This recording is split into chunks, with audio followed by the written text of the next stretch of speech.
वो मैं मजबूर हो गया हूँ, क्या करूँ, कुछ भी नहीं है, जो था सफल हो गया। 4 जुलाई को कराची के इलाके लियारी में आर्ट चौक के करीब ये इमारत मुनहदिम हुई, जिसके नतीजे में 27 अफराद हलाक हुए। मुनहदिम होने वाली इस इमारत का रेस्क्यू और सर्च ऑपरेशन मुकम्मल हो चुका है। ये मलबा जो आपको पीछे नजर आ रहा है, ये भी यहाँ पर इस वजह से है कि यहाँ पर रहने वालों ने ये दरख्वास्त की थी कि अगर उनका कोई सामान महफूज है तो वो यहाँ से निकाल लेंगे।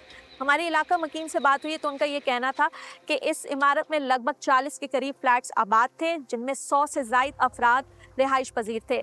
सुबह सवेरे जब बिल्डिंग पर पहला झटका महसूस हुआ तो कुछ ऐसे खानदान भी थे जो खतरे को भांपते हुए अपने पूरे खानदान समेत फ्लैट से निकलने में कामयाब हो गए और इसी वजह से वो जिंदा भी बचे हैं।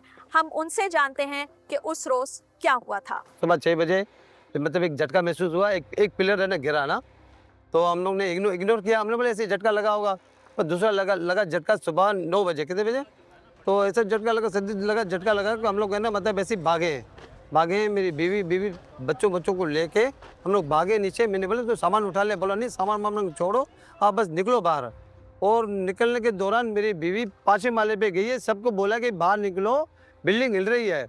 5वें माले से लेके नीचे पहले माले तक मेरी बीवी ने सबके घरों पे आवाज़ दी है कि निकलो निकलो निकलो निकलो, कि कोई भी नहीं निकला। 9 बजे का टाइम था, 8:30 पौने 9 बजे, तो मैं काम पे निकला हूँ। उसके बाद मेरी बच्ची ने मुझे कॉल करी कि पापा बिल्डिंग थोड़ा वाइब्रेट हो रही है, तो हम लोग नीचे आ गए 9 बजे का टाइम।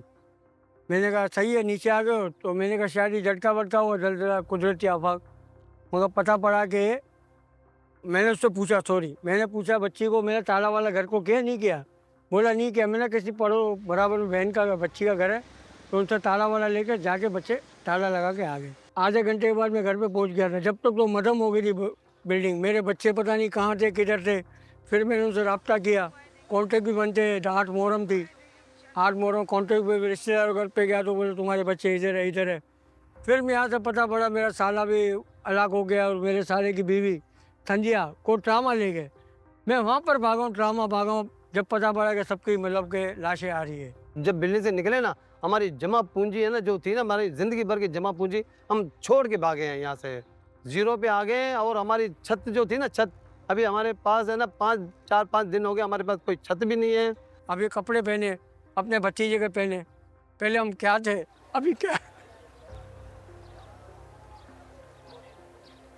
इस अफसोसनाक वाक़े के बाद वज़ीर आला सिंध सैयद मुराद अली शाह ने जहां हादसे की तहकीकाती कमेटी कायम की, वहीं सिंध बिल्डिंग कंट्रोल अथॉरिटी के डायरेक्टर जनरल समेत कई अफसरान को भी मुअत्तल कर दिया गया। सिंध हुकूमत के मुताबिक सूबे भर में 730 जबकि सिर्फ कराची में ऐसी 588 इमारतें मौजूद हैं जो रिहाइश के काबिल नहीं हैं। लियारी की इमारत गिरने के बाद से SPCA अब ऐसी इमारतें खाली करवाने में तेज़ी दिखा रही है जहां खतरे के बावजूद शहरी आबाद हैं। कमिश्नर साहब को ये जिम्मेदारी भी दी गई है कि कराची में जो 588 इमारतें जिनको ख़तरनाक डिक्लेयर किया गया है, 2 हफ्तों के अंदर अंदर उन इमारतों की असेसमेंट करके उनको कैटेगराइज करके पूरी तफसीलात वो फराम करेंगे ताकि ये फ़ैसला किया जा सके कि उनमें से कौन सी इमारतें हैं जो फौरी तौर पर गिराने के काबिल हैं और कौन सी ऐसी हैं जिनको अगर मेजर रिपेयर किया जाए तो वो ठीक हो जाएंगी। ये 2 माले गिराना है। मेरे पीछे जो आप ये फ्लैट देख रहे हैं, इसमें भी इस वक्त सामान निकालने का काम जारी है। लोगों को कहा गया है कि वो अपना सामान निकाल लें और इसको भी तोड़ा जा रहा है क्योंकि इस इमारत के गिरने से ये इमारत खासी इफेक्टेड हुई है, इसके साथ वाली इमारत भी काफ़ी मुतासिर हुई है, तो इसे भी कुछ ही देर में गिरा दिया जाएगा।